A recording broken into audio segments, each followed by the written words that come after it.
ating mga alaga, mga idol. Ayan, ang linis ng ano nila.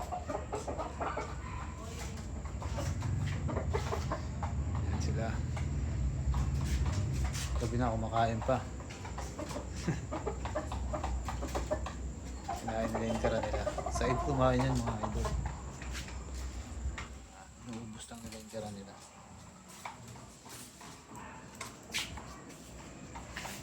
Kanalag sila.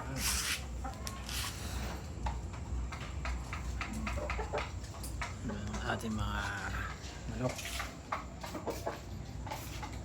Ito yung mga sisiw nasa ilalim. Kita ba yung tatlo? Magkakatabi. Ayan mga lods. Tulog na.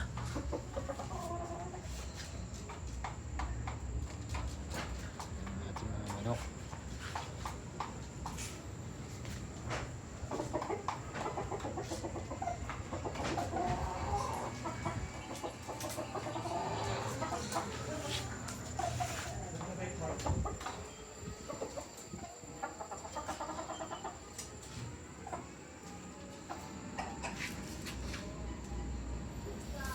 Ang talaga pag malinis ang kulungan ng manok mo mga idol, walang amoy, iwas sa sakit ng mga manok. Kasi pag pinabayaan mong manukan mo, wala, magkakasakit lang sila. Ayan, mga healthy at tulog silang malinis.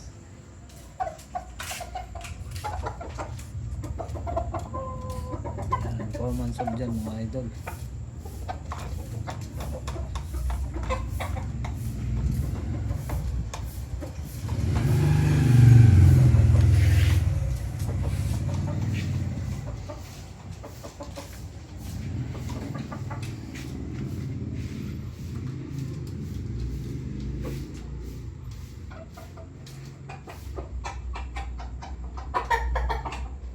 Apat pala yung ating mga manok mga idol.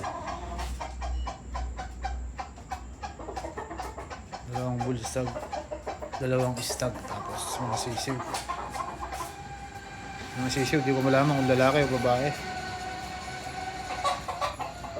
Rough color din kasi yun. Konti lang ang manok natin mga idol. Wala tayong space kaya hanggang dyan lang sila.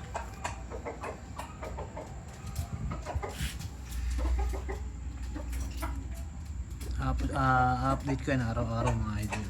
Sa ilaban sila, makikita nyo yan. Yung mga bulsag natin, hindi muna natin nilalaban yan mga lods. Mga lubin yan.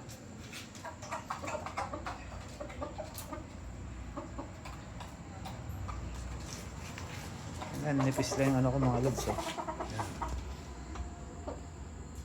Yan, nandiyan lang sila sa gilid.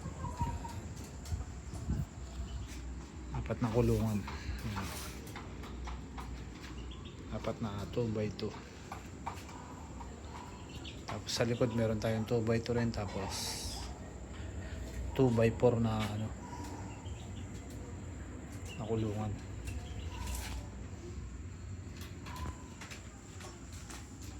Pag malinis mga idol, di ba ang ganda tignan?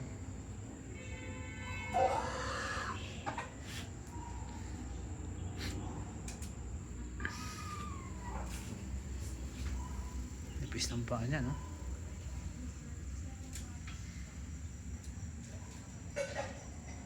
Medyo mababa to.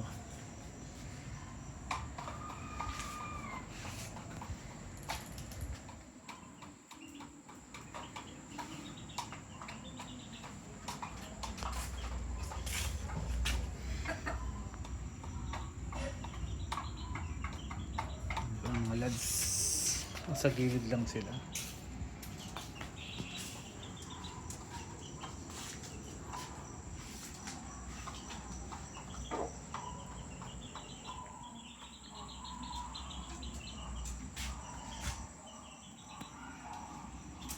Sanayin natin sa ilaw yan.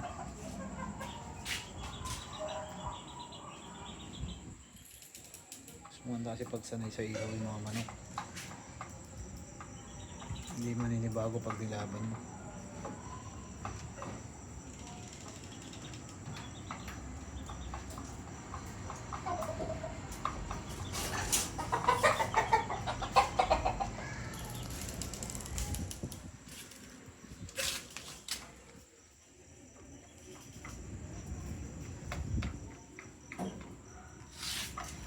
Ngayon natin video mga lods ha.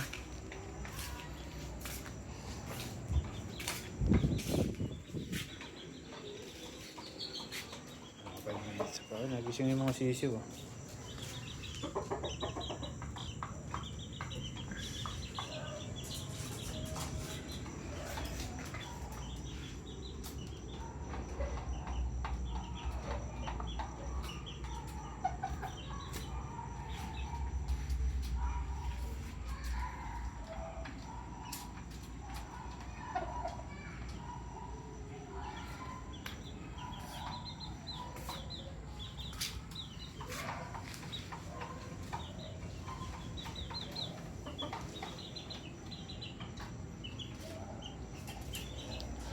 Ito lang lagi update ko mga idol. Ito lang kasi yung mga manok ko mga lods. Konti lang, hindi siya marami.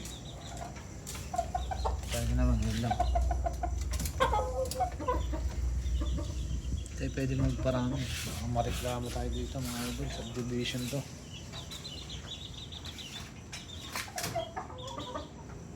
Yan lang muna. Saka yun nandun sa likod.